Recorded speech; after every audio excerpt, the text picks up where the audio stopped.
লোকটি প্রতিদিন তলোয়ার বের করার অনুশীলন করত। এমনকি বিছানায় শুয়ে থাকার সময়ও সে এটি বন্ধ করত না। সবার চোখে তাকে একজন পাগলের মতো লাগত। কিন্তু কেবল সেই জানত যে সে এক অতুলনীয় যুদ্ধকলা বা মার্শাল আর্ট চর্চা করছে। যতক্ষণ সে 1,00,000 বার তলোয়ারটি কোষমুক্ত করবে, সে তলোয়ার চালনার সর্বোচ্চ শিখরে পৌঁছাতে পারবে।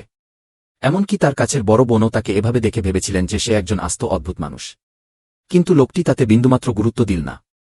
1 মাস নিরলস অনুশীলনের পর তার তলোয়ার বের করার সংখ্যা 90,000 বারে পৌঁছেছিল।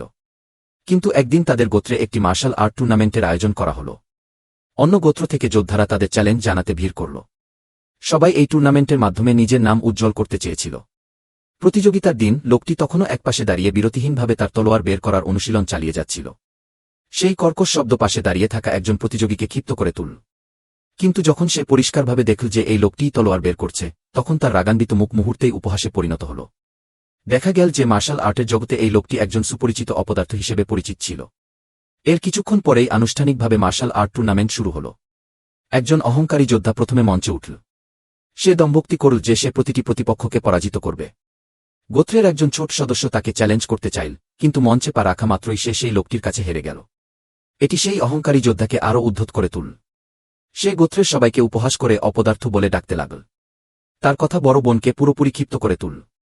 তিনি গোত্রের সম্মান পুনরুদ্ধার করতে মঞ্চে নামার সিদ্ধান্ত নিলেন। কিন্তু সবাইকে অবাক করে দিয়ে মাত্র 1 মিনিটের মধ্যে তিনি প্রতিপক্ষের প্রচণ্ড শক্তির কাছে হেরে গেলেন। এটি সবাইকে স্তব্ধ করে দিল। গোত্রের আর কেউ লড়াই করতে মঞ্চে ওঠার সাহস পেল না।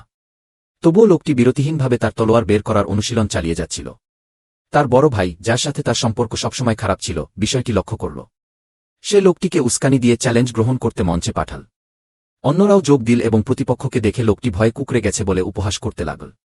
লোকটির আর কোনো উপায় ছিল না, তাই সে অনিচ্ছা সত্ত্বেও তার তলোয়ার তুলে নিয়ে মঞ্চে উঠে গেল। যখন সেই অহংকারী যোদ্ধা দেখল যে তার প্রতিপক্ষ এই সর্বজন ঘৃণিত অপদার্থ লোকটি, তখন সে চরম অবজ্ঞার সাথে তার দিকে তাকাল এবং তাকে হাঁটু গেড়ে পরাজয় স্বীকার করার আদেশ দিল। লোকটি তার কথায় কান দিল না। সে তার হাতের তলোয়ারটি শক্ত করে ধরল। সবাই যখন ভাবল যে সে এইবার আঘাত করবে, তখন সে তলোয়ারটি আবার খাপে পুড়ে ফেলল। সবাই হতাশায় ভরে গেল, কিন্তু কেবল সেই জানত যে তার লক্ষ্যে পৌঁছাতে তখনও 60 বার তলোয়ার বের করা বাকি ছিল।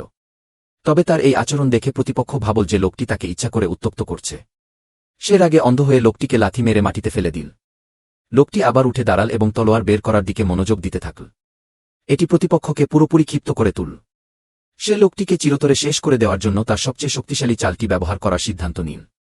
সেই চরম সংকটের মুহূর্তে লোকটি অবশেষে তার লক্ষ্যে পৌঁছে গেল। সে পুরোপুরি তলোয়ারটি বের করল এবং সাথে সাথে পৃথিবী ও আকাশের মাঝখানে একটি সোনালী আলোর রশ্মি বিচ্ছুরিত হল। এই হঠাৎ ঘটে যাওয়া অভাবনীয় ঘটনা সবাইকে একেবারে বাকরুদ্ধ করে দিল।